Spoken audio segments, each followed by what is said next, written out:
Сәлем достар, сонымен менің алдымда Samsung компаниясының қос өнімі жатыр. Модельдеріне жаңа деп айта алмаймын, өйткені Samsung S7 моделінің шыққанына жуырда 1 жыл толады. Ал Samsung Note 5 смартфонының шыққанына 2 жыл. Жалпы қос смартфон бір-біріне өте ұқсас. Дизайн жағынан да, ішіндегі процессорлерінің, оперативті жадының күші жағынан да бір-біріне өте ұқсас, сай келеді. Графикасы да өте тамаша, видео, аудио. Қос аппараттың дизайндары ұқсас, процессоры 8 ядрлық Exynos, оперативті жады 4 гигабайт, ал ішкі жады 32 гигабайт. Айырмашылықтары көлемдерінде және де Note 5-тің стилусы бар, яғни арнайы қаламы. Ол қаламмен ойын ойнаған, жазған, белгілі бір ұсақ белгілерді белгілеген кезде өте қолайлы. Ал S7-ның артықшылығы су мен шаң өткізбейтін арнайы қорғаныс жүйесінде деп айта аламын. Дисплейінің диагоналі 5:2, ал Note 5-тікі 5:7. Яғни айырмашылық көзге көрініп-ақ тұр. Салмақтары шамамен бірдей. Әрине, смартфон таңдаған кезде бірінші кезекте әр тұтынушы өзінің алақанының көлеміне қарай таңдаған дұрыс деп ойлаймын. Егер де көбіне қыз балдардың алақандары кішкентай болып қояды, олар сол өзінің алақанына сай келетін құрылғыны сатып алады. Ал егер де сізге үлкен экран қажет болса, егер де сіз үлкен экранда ойын ойнағанды жақсы көрсеңіз, кино көргенді жақсы көрсеңіз, демек сізге Note 5 секілді үлкен смартфон қажет.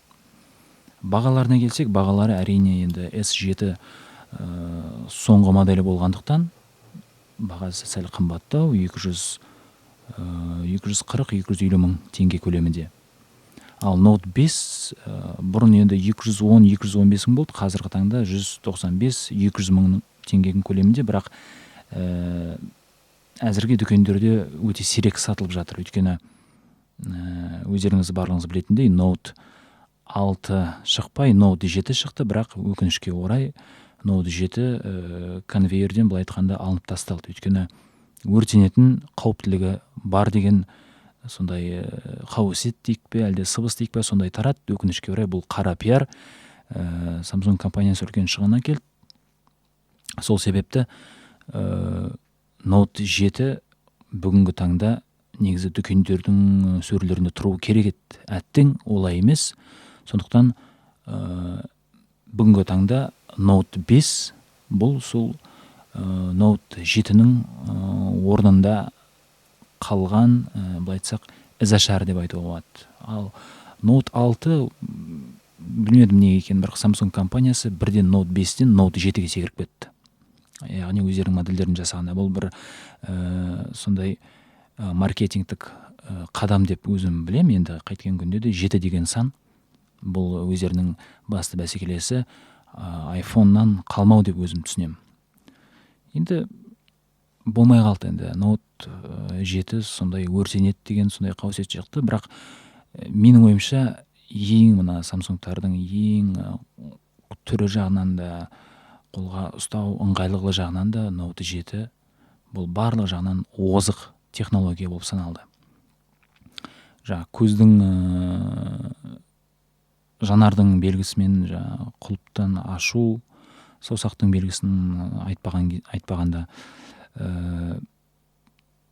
су өткізбейтін артықшылығы, шаң өткізбейтін артықшылығы, және де дисплей бетінде су тұрса да стилуспен, яғни қаламмен сол экранның бетіне жаза беруге болады. Жарайды, енді алдымызда қос смартфонға келетін болсақ, Samsung S7. Бұдан кейін Samsung S7 Edge деген шықты, бірақ ол смартфонның дисплейі түзу емес, яғни түзу, бірақ қос жағынан қос қабырғасы сәл доғал. Енді көп айтып жатады, доғал дисплей қолға ұстаған кезде ыңғайсыз, өйткені саусақ қайта тиіп кете береді, қажет емес жаңағы бағдарламалар, папкілер ашылып қалып жатады деп айтады. Енді әркімге әртүрлі, бірақ шынымен де сырт көзге өте әдемі көрінеді. Доғал дисплейлі смартфондар, менің жеке өз пікірім. Смартфонның сыртқы келбетіне, смартфонның сыртқы түріне емес, жалпы оның қолданыстағы ыңғайлығына мән беретін тұтынушылар жетерлік. Сондықтан S7 де сұранысқа ие смартфондардың бірі. Note 5-ке келетін болсақ, Note 5 енді бұл кезіндегі Galaxy S6 смартфонмен былайша айтқанда қатар шыққан өнім. Екеуі де бір-біріне өте ұқсайды. Екеуінің ішіндегі барлық параметрлері, былай айтқанда процессоры, оперативтік жады, өзге де детальдары бір-біріне өте ұқсас, бір-біріне келіңкірейді. Тек Galaxy S6 емес, Galaxy S6 Edge және Edge Plus-ты алатын болсақ, олардың осы S7 Edge секілді дисплейлері доғал. Ал Note 5-ке керісінше бұның дисплейі түп-түзу, тек бұның керісінше артқы жағы доғал. Айырмашылығы тек сода. Жалпы қос смартфонмен ойын ойнағанда өте қолайлы. Кез келген графикасының күрделілігі жағынан кез келген ойынмен оңай алып шығуға болады ойынды. Ешқандай бір тоқтау немесе тежелу байқалмайды. Енді арасында болып тұрады, бірақ ол өте сирек. Мысалға Асфальт секілді ойын.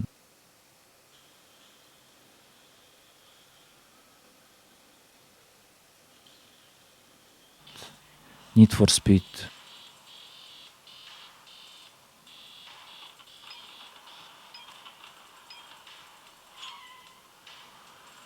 Танк.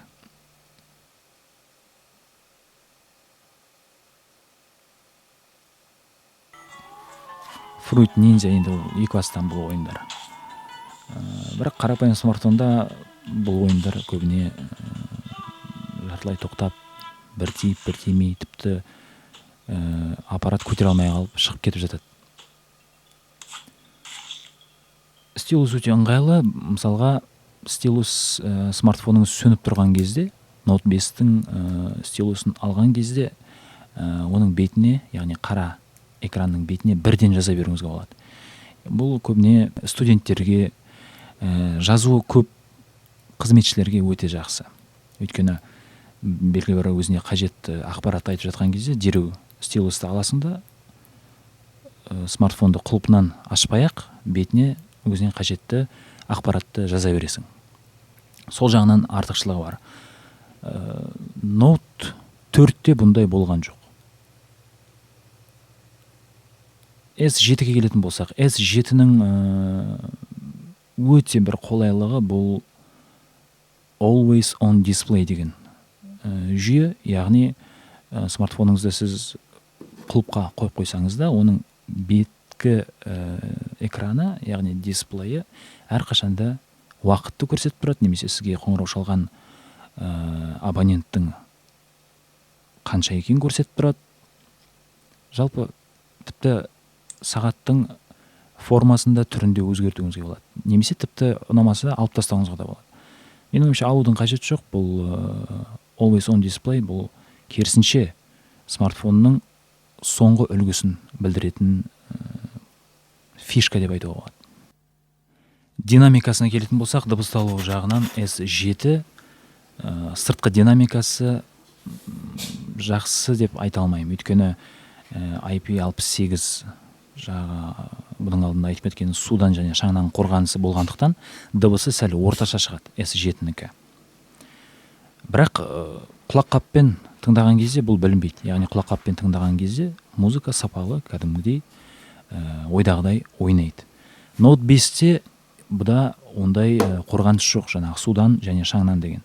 Note 5 өкінішке орай суға егерде түсіріп алсаңыз, онда оның жасамай қалу қаупі жоғары. Бірақ өз тәжірибеммен айтатын болсам, дәл мына менің ұстап тұрған Note 5 бұл мен суға түсіріп алдым.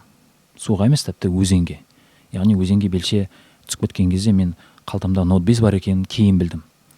Одан кейін смартфон жасамай қалды, оны жаңағы өзінің Samsung сервисіне апарып бір ай күттім. Ондағылар ішін ашып, кептіріп, жасайтын пайкасын жасап, қайтта маған жасатып берді. Тіпті ішіндегі бүкіл жадысындағы бүкіл файлдары, музыка, кино, бүкіл ойындар, бағдарламалар барлығы сол күйінде сақталған. Мен сол үшін қуанып, тіпті сол жақтағылар бұл өте сирек кездесетін жағдай деп маған өздері де таңданыстарын білдірді. Десе де Note 5-ті суға түсірмеген дұрыс. S7 бұл суға шыдайды. Бірақ онда да белгілі бір тереңдікке байланысты. Егер сіз бір теңіздің түбіне бір дайвер секілді болсаңыз, онда ол жақта ұзаққа шыдамайды әрине. Тек бір жаңбырда мысалға келе жатқан кезде қорықпайсыз S7-мен. Бассейнге мысалға түсуіңізге болады. S7-мен судың астына өзіңізді суретке түсіруіңізге болады. Селфи жасап. Сол жағынан өте ыңғайлы. Видео жағынан келетін болсақ, видео жағынан өте сапалы, яғни қос смартфонда 4К сапасымен көрсете алады. Мысалға музыкаларды қазір ойнатып көрейік, сосын сапасын салыстыруға болады.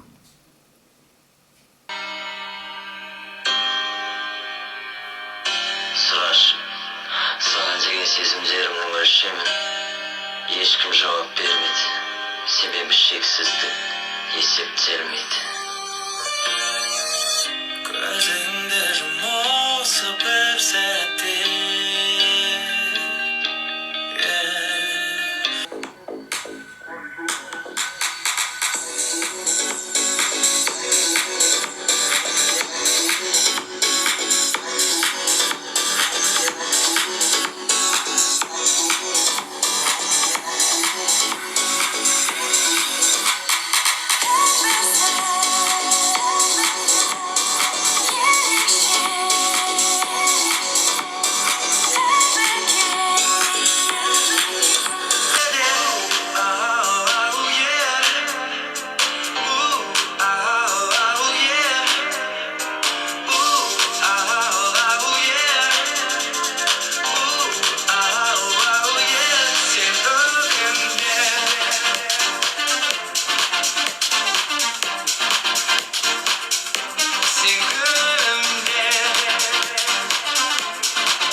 Жалпы егер де сіз дәл осындай смартфон алғыңыз келсе, немесе алғыңыз келеді, бірақ қаражатыңыз жетпесе, немесе сіз қаражатыңызды қимасаңыз, әрине несиеге алуыңызға болады. Көбіне мен өзім сөйтем, өз басым. Өзіме қажетті, өзім қолданатын смартфондарды мен көбіне несиеге алам. Әрине барымша өзіме былай айтқанда тиімді пайызбен дейік. Егер де сіз сапалы видео түсіргіңіз келсе, Инстаграмда, жалпы немесе Facebook желісінде өте белсенді қолданушы болсаңыз, барлық жағынан смартфон әлемінде, жалпы интернет желісінде өзіңізді жылдам, оперативті көрсеткіңіз келсе, демек сізге дәл осындай смартфондар қажет. Алдағы уақытта S8 шығады деп жатыр. Оның қандай болатыны белгісіз, бірақ көбі болжап жатыр. Камерасы екеуі болып кетуі мүмкін дейді, немесе дисплейі үлкейіп түгел беткі жағын алып кетуі мүмкін дейді. Мысалға қазіргі қытайлық өндірушілердің тәжірибесі сондай. Олар көбіне дисплейді түгел, яғни былайша айтқанда жайып жібереді. Камерасы төменге түсіп кетеді, төменгі бұрышына. Тек қолға ұстаған кезде құр бір экранды дисплей ұстап тұрған күйде боласыз. Дәл сондай қылу мүмкін дейді Samsung Galaxy S8-ді. Сондықтан қандай болса да өз сапасын біз жоғалтпаған қалаймыз бұл компанияның. Енді айфонға қатысты пікірім мен былай айтсам теріс деп те оң деп те айта аламын, өйткені мен айфон компаниясының өнімін әлі қолданып көрген емеспін. Бірақ көбі мақтайды, көбі айтады FPS өте тамаша, керемет, ойындар өте жұмсақ ойналады дейді. Әрине мен енді ресейлік мына ютубтағы арналарда қараймын, ол жақтағы шолуларда шынымен де айфондағы ойындар өте бір жұмсақ, сондай бір ойналады. Бірақ олардың да бір кейбір кемшіліктерін айтып жатады, көбіне бір кейбір багтары болады өздерінің жаңағы оперативтік бағдарламаларында, операциялық жүйесінде.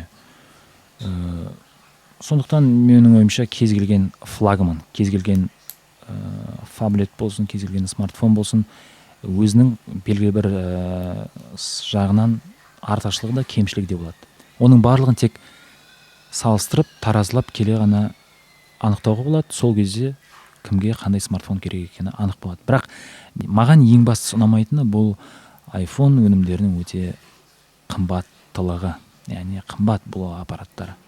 Өйткені сіз алманың белгісі үшін қосымша ақша төлейсіз, сыртқы жаңағы алюминий корпус үшін тағы да төлейсіз. Енді шығыны өте көп. Әрине қалталы адамдар үшін бұл маңызды шығар, iPhone ұстау, iPhone иесі атану. Бірақ егер де ішкі оперативтік жады болсын, өзге де жағынан бірдей болып тұрса, неге өзге смартфон қолжетімді бағамен неге алмасқа? Бұл жерде менің мақсатым белгілі бір смартфонды даттап, белгілі бір смартфонды мақтау емес. Менің жеке өз пікірім осындай. Қорытындылай келе, егер де сіз үшін қалам, яғни смартфонның стилусы болғаны маңызды болса, және де оның дисплейі үлкен болғандығы маңызды болса, әрине сізге онда Note 5 өте тамаша келеді. Ал егер де сіздің алақаныңызға сай келетін, алақаныңыз мысалға кіші, сіздің ұстаған кезде бұрыштары мықты шығып тұрмайды, керісінше сәл доғалдау, соңғы модель, егер де сол жағынан қарайтын болсаңыз, жаңағы айтқан always on display, үнемі көрсетіп, уақытты көрсетіп тұратын экраны болғанын қаласаңыз, онда сіз S7 смартфон алуыңызға болады. Оның үстіне ол суға батпайды, шаң кіргізбейді, басқа да артықшылықтары өте көп. Сондықтан менің ойымша бағасы жағынан Note 5 қазір арзандау түсті. Яғни 2 жыл бұрын бұл аппарат ең қымбат аппараттардың бірі болған. Бірақ жыл өткен сайын смартфондардың бағасы тек өсуде. Сондықтан бүгінгі таңда Note 5-тің бағасы флагман үшін бұл арзан. Оның үстіне Samsung өнімі үшін арзан 195 мың, 198 мың. Мысалға, мен тұратын қала Ақтөбеде. S7 240 мың, 245 мың. S7 Edge 269 мың, 270 мың, әр жерде енді әртүрлі. Бірақ S8 шықса, енді әрине S7 құрылғысының бағасы түсетіні сөзсіз. Солай жыл сайын смартфон шыға береді, айырмашылықтары, артықшылықтары көбейе береді. Белгілі бір смартфонға артықшылығы беріліп жатса, басқа жағынан кемшілік. Мысалға IP68 қорғанысы судан. Жақсы, бірақ дыбысталу жағынан нашарлау. Сыртына кигізетін чехолдарына қатысты айтатын болсақ, мен жалпы қымбат смартфон алсам, сыртына керісінше чехол кигізбеймін. Өйткені қымбат смартфон өзінің қымбат екенін көрсетіп тұру керек. Білмеймін, мен жеке ойым сондай. Бұл енді мүмкін сәл-пәл мақтаншақтығым бар шығар. Бірақ қымбат нәрсе, оны чехолмен жасырудың қажеті шамалы. Егер де сіз қымбат нәрсе алсаңыз, сіз ол құрылғының қауіпсіздігіне сенімді болу керексіз.